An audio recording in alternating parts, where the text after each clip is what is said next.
Good afternoon, everyone. Welcome. If you haven't met me, my name is Vicki Bone. I'm an enrichment speaker, and I have the pleasure of getting to present here on the Caribbean Princess for this Canada-New England itinerary.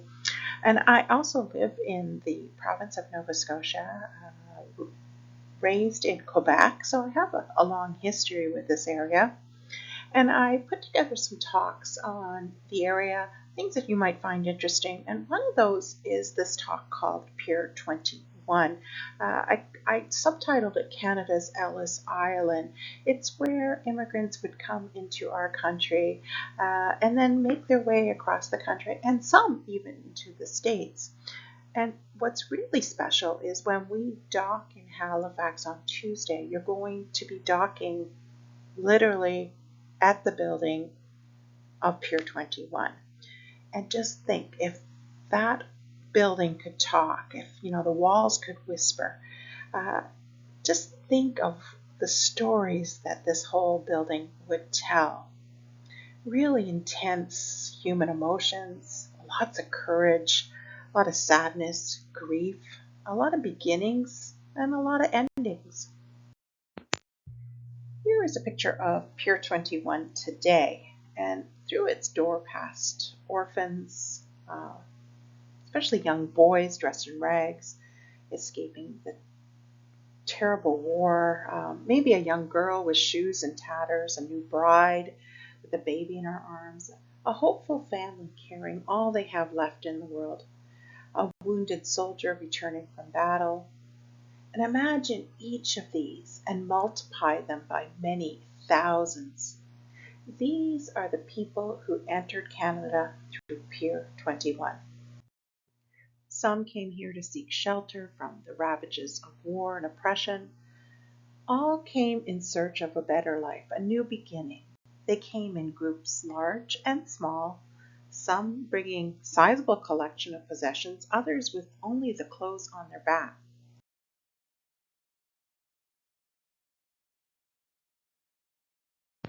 Halifax Harbor is a very large, a very deep, and it's ice free all year long. It's a natural transportation hub with river access to inland Nova Scotia and proximity to efficient shipping routes from Europe to North America.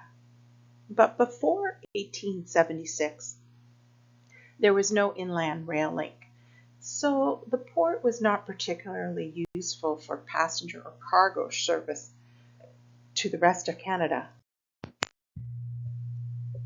Before 1928, before Pier 21 even opened, there were immigration facilities in Halifax, but most of the Europeans who immigrated landed at other places, namely Quebec and Montreal.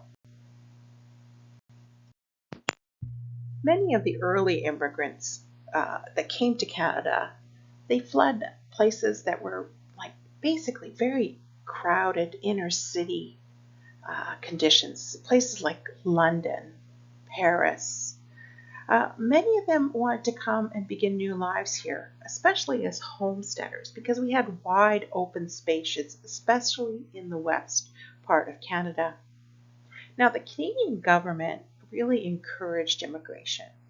They would put out pamphlets in these countries in their language, and they would promise free land and a climate that was some of the healthiest in the world, because those big cities would often be very pollutant with coal and stuff.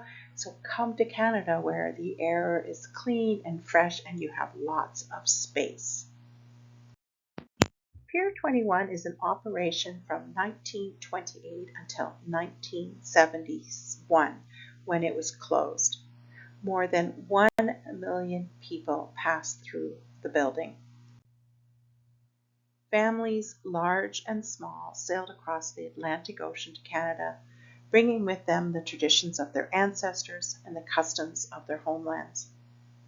It often took about a week or more to cross the Atlantic on huge ships. And for many of them, it was the most important trip of their lives. And countless children grew up to tell their own children the stories of shipboard life. I read stories about children recounting things like dolphins swimming along the side of the ship. Many passengers also spent a lot of time dealing with seasickness, but for most it was a very exciting time. The Aquitania, this is one of many ships that would cross back and forth. It would hold more than 1,000 people. And there was a young boy who told the story. He said to his mother, "Where are they getting the milk?" Well, the mother said, "The cows. The cows, they supply the milk for the children. And the cows live behind the third funnel on the top deck." Now, shipboard life, like I said, was quite exciting. And on the Aquitania, the dining room was set with beautiful linens, china. There were waiters that served the many passengers at a number of sittings every meal. They would receive special cards that told you when it was your turn to eat. And some children saw things like grapefruit and bananas for the very first time. Now, it should be noted that there were different classes on board the ships depending on the type of ticket you purchased. And these pictures are coming from a second class ticket. In the 30s, when the passengers arrived, they disembarked onto the pier and then into large doors into the building.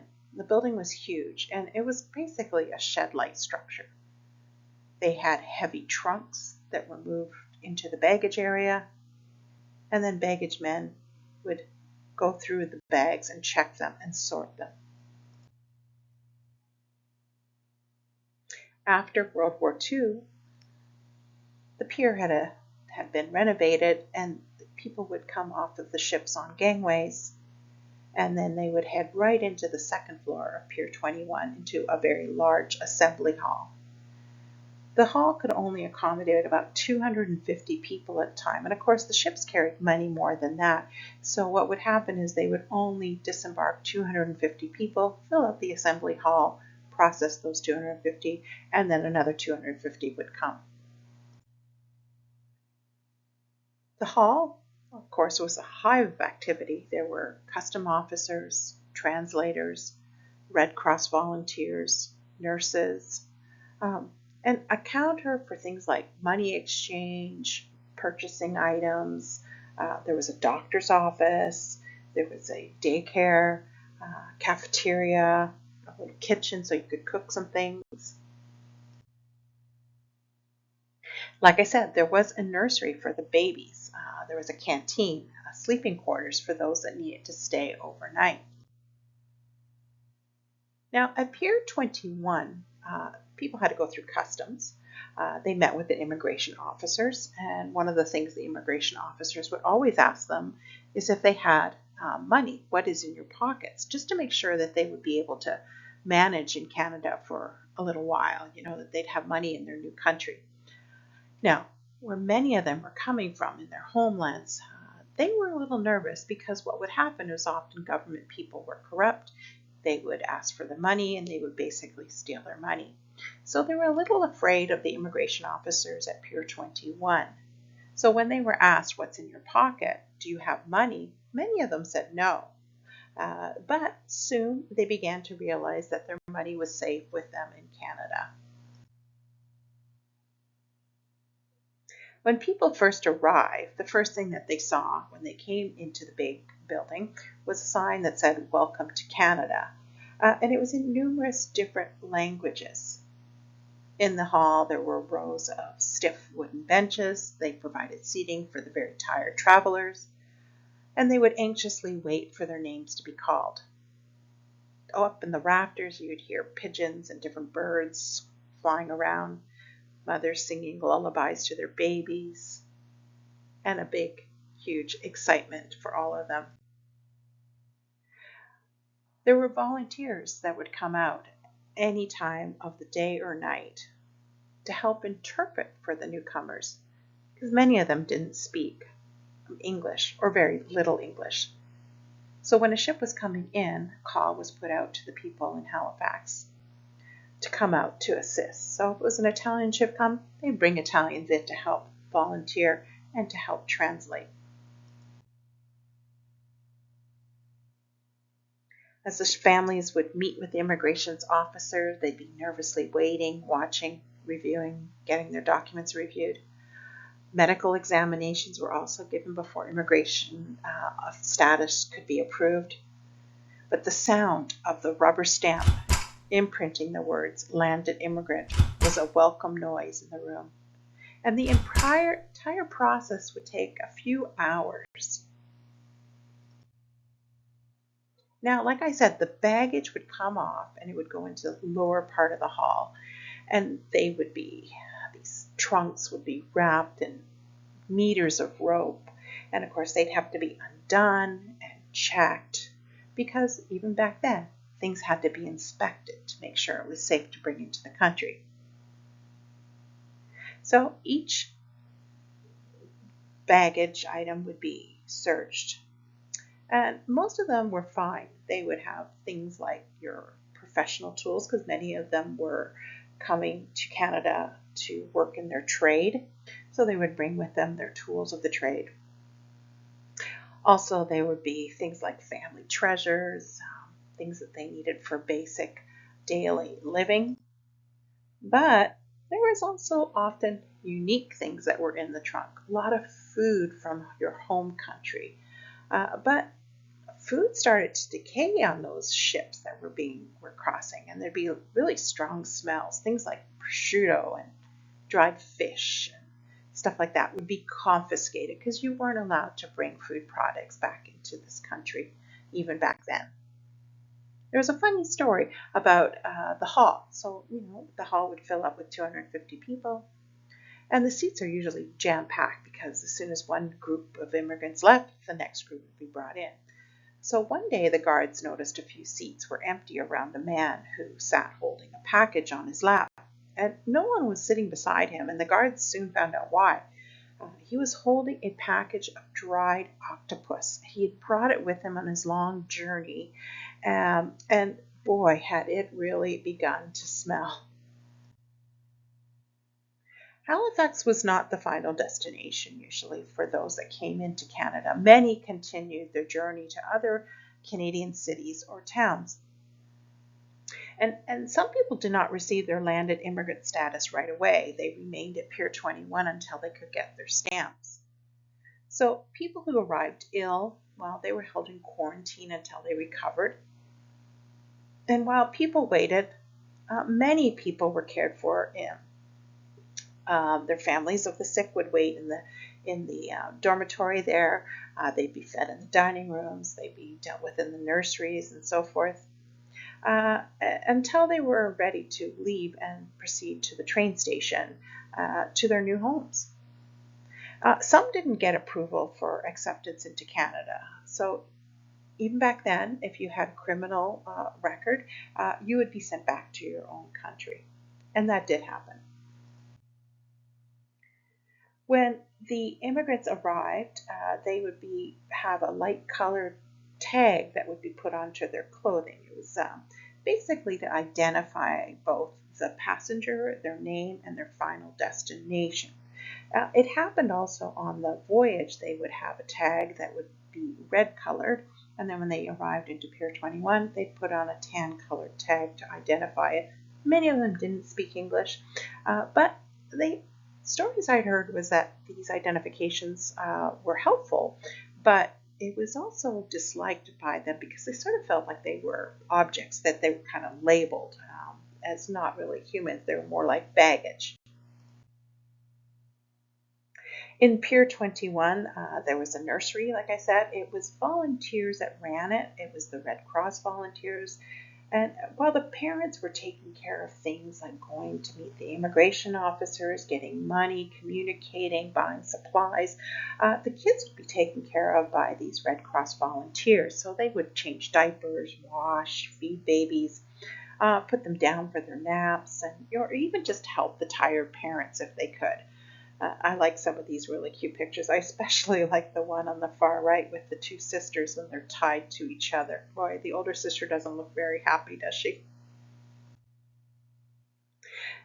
Now, everybody who arrived was given a little ditty bag, it's called. So there were little items that were provided to them by the volunteers just to help tie them over with some things. So there'd be things like cigarettes, soap, jelly powder, razor blades, toothbrushes, baby bottle if necessary. And what was interesting was that every box also contained a little box of cornflakes, the kind that we got when we were kids, kind of thing. And it was the first time for many of these immigrants that they ever saw this kind of dried cereal. They weren't used to it. They'd never seen it before. They didn't really know what to do with it. Some of them thought it was like filler for packaging for making things don't break. So they shook the flakes out of the box looking to see if there was some kind of item in there that the flakes were protecting. Others came from countries where corn was like chicken feed, so they didn't want to eat something that was meant for birds. So often in the immigration hall, the waiting rooms, on the trains too, you'd find all these broken cornflakes that were left underfoot, and you'd crunch and walk over it. Many of them arrived, and of course they arrived and would have to spend the holidays in Pier 21. So the residents of Halifax donated things like fruit and cake and candies for the newcomers. They would put up a Christmas tree and streamers. Santa Claus came out. And every child that was there during the holidays always got some kind of gift.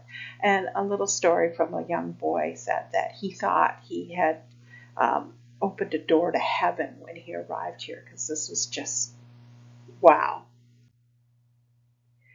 You'll see when we arrive in Pier 21 that the building is not far from the rail yard. In fact, it's right next to it, basically. In fact, the trains would leave the city and head to other parts of Canada. So often, what they would do is they would arrive and they, be able to go and change their money, buy their train tickets, send telegraphs either to where they came from to say, hey, we made it safely, or to people where they were heading to say, hey, we're on our way. Now, in the early days, the trains were very basic. People complained about them. They were very primitive. There were wooden benches, not very comfortable. There were stoves that spewed out black soot onto everyone. And depending where you were in the car in relation to that stove, it was either way too hot because you were too close, or you were really cold because you were too far away. Uh, but later, trains had really nice seats and they were air cooled parlors, and it got much, much better. So, the wave of people who came, and I'll just cover a few of them, but from the late 1860s right up till about 1948, over 100,000 children of all ages who were poor or who lived on the streets, were caught stealing food or money to stay alive, were sent away. And many of them were really struggling. They died of hunger and sickness. And back then in Europe, there were no like social services that helped families or something. So if a family was really, really struggling, often there was no choice but to turn the children over temporarily, or they thought. One of them was in Britain. British Homes for Orphans helped children who had lost their parents, or if, say, families had just fallen on hard times, and they would send those children from England to other parts of Canada and even Australia to live, and help out. Uh, both boys and girls, but most of them were boys. But of the girls, girls were sent to work in people's houses, mainly as servants, and the boys were sent to work on farms. Families who took them in, they said, we're going to take care of them, we're going to treat them like our own. But unfortunately, often they were treated quite badly. They were overworked. They weren't always given the pay that they'd been promised. And really, for the next 60 years, more than 100,000 children crossed the Atlantic Ocean to start a new life in Canada. And after a while, most lost touch with their parents, or they couldn't really remember them anymore because they were so young when they left home. Today, in Canada, 10% of the population can trace their descent, their family roots back to one of these home children.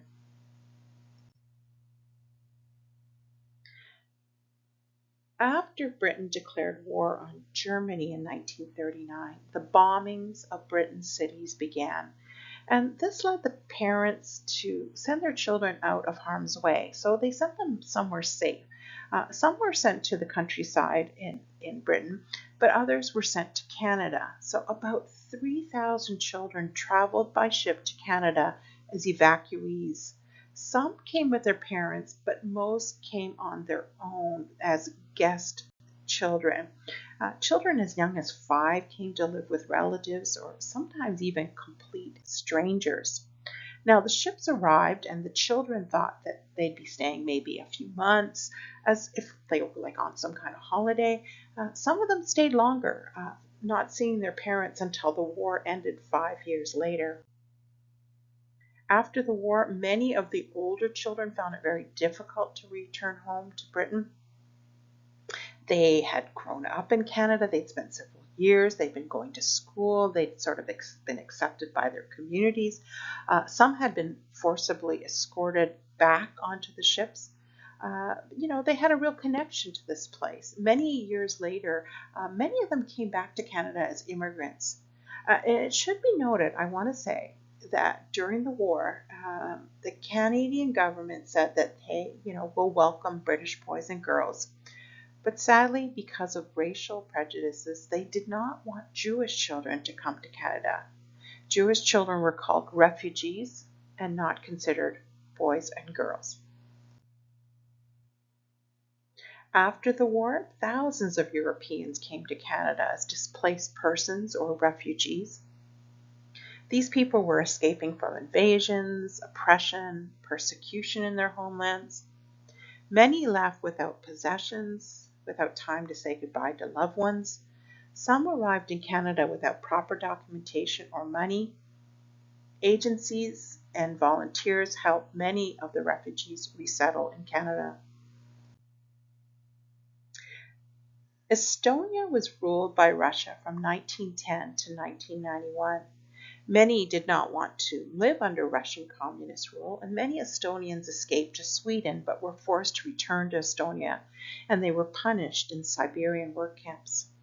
Others were determined never to go back to their home country, so they bought a boat called the Walnut. This boat would take them across the Atlantic, the rough seas at that time, to come to Canada. Now, the ship, the Walnut, was built to hold only 40 passengers. Now, imagine it's crossing the stormy Atlantic Ocean, arriving at Pier 21 with 347 passengers on board. There were so many people on board that the beds were like stacked one on top of each other. They slept in stages.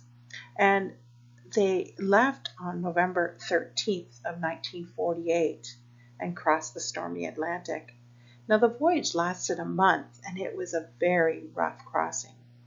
They made the journey with very little food, without heat or radio equipment.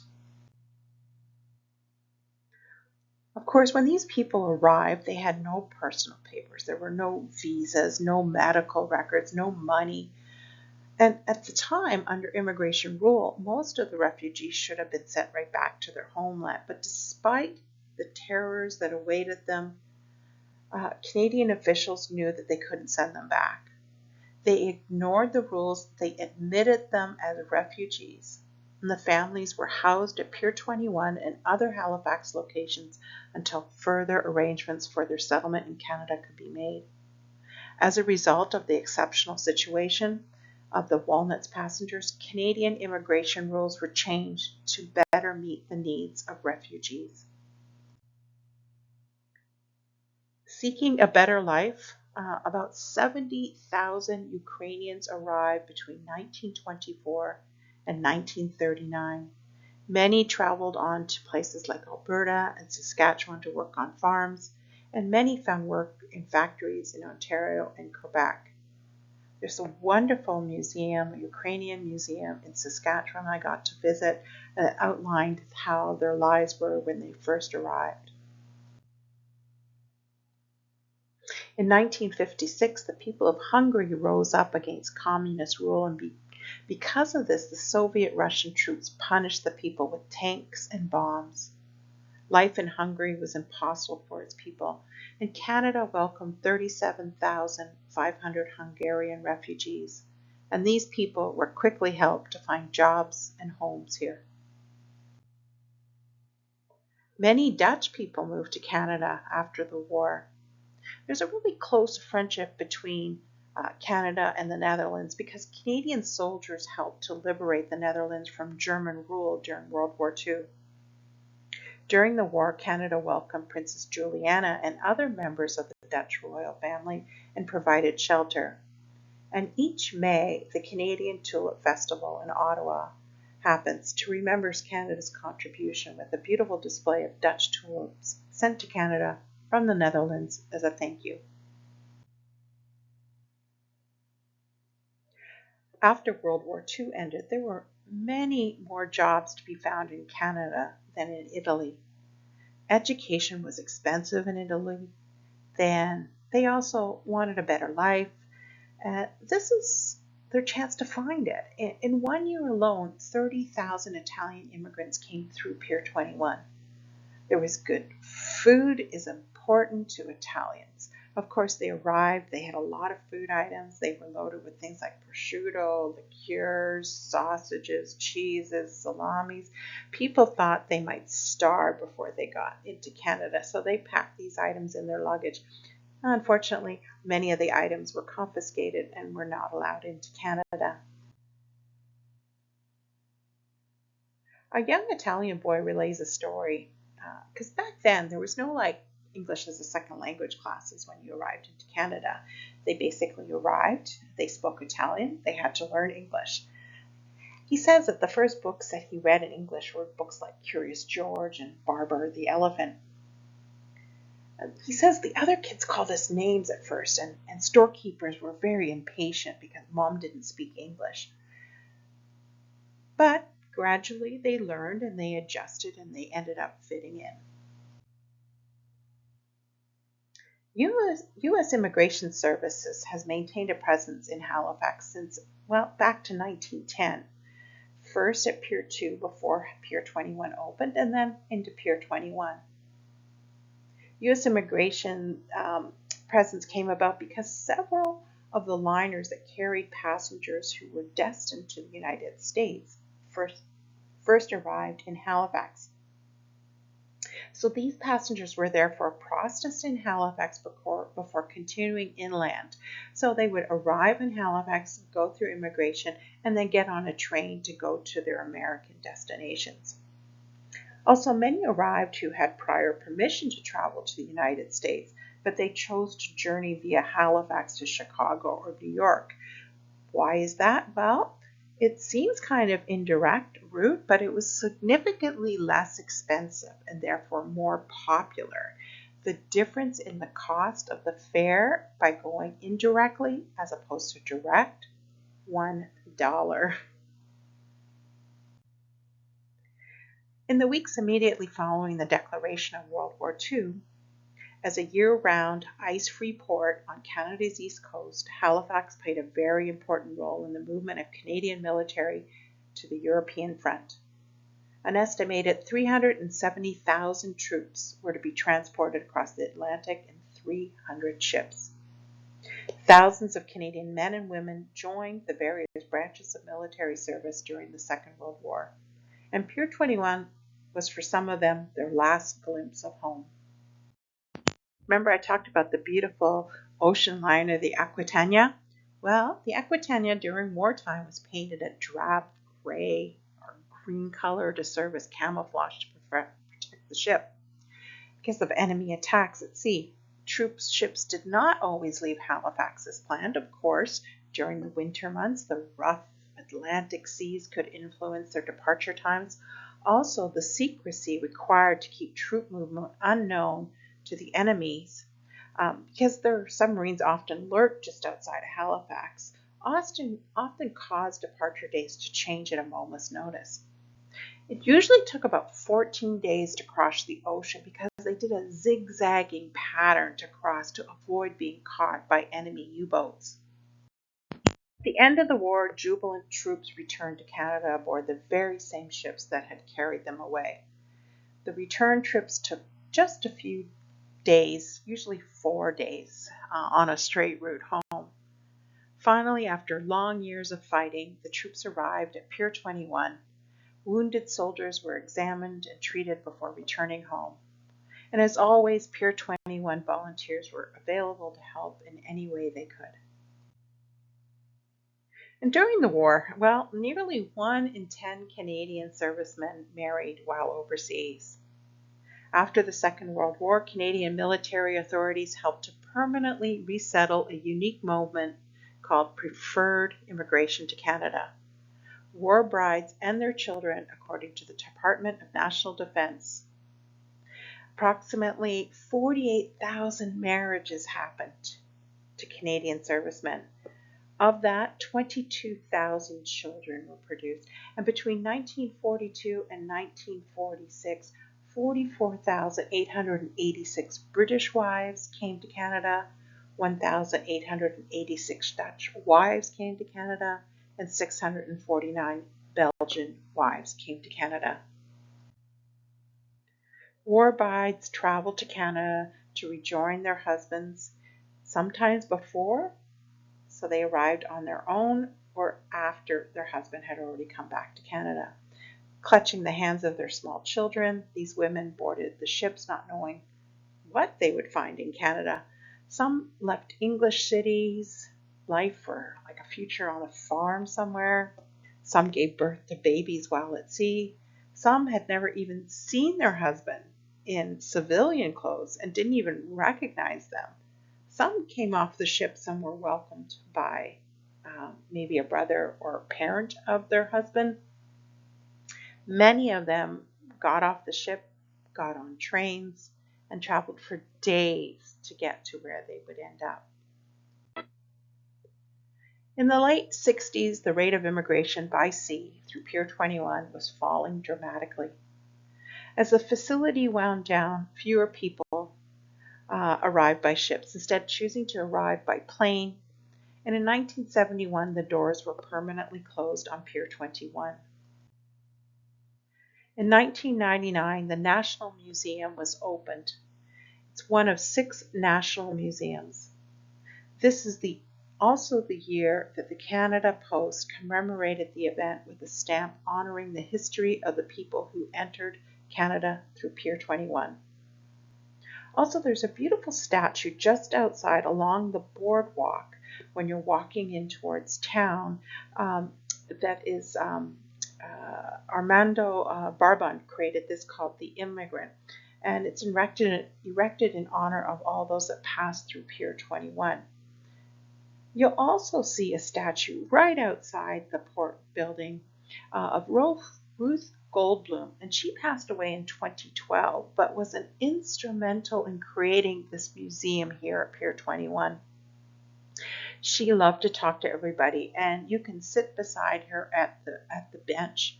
You'll also notice she doesn't have her shoes on because she often would even give her shoes away to people if they needed them.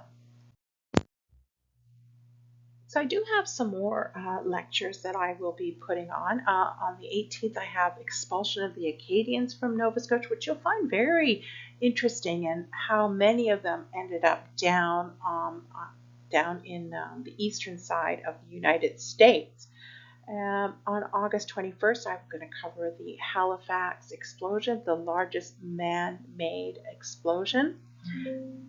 And I do have some desk hours. If you want to come say hi to me, you can come and I can help you. Also, if you want to visit Pier 21, the National Museum, it's literally when you get off the ship and you go through the port building, it's right on your right. In fact, you don't even have to walk outside. You can actually access it through the port building on your right. Very nominal fee because it's a national museum. You can go and tour that either before or after an excursion, and it's a wonderful example of the diversity that has been welcomed into Canada. So I hope you learned some stuff today about the immigration to Canada, and I hope you have a wonderful afternoon, and thank you for spending some time with me.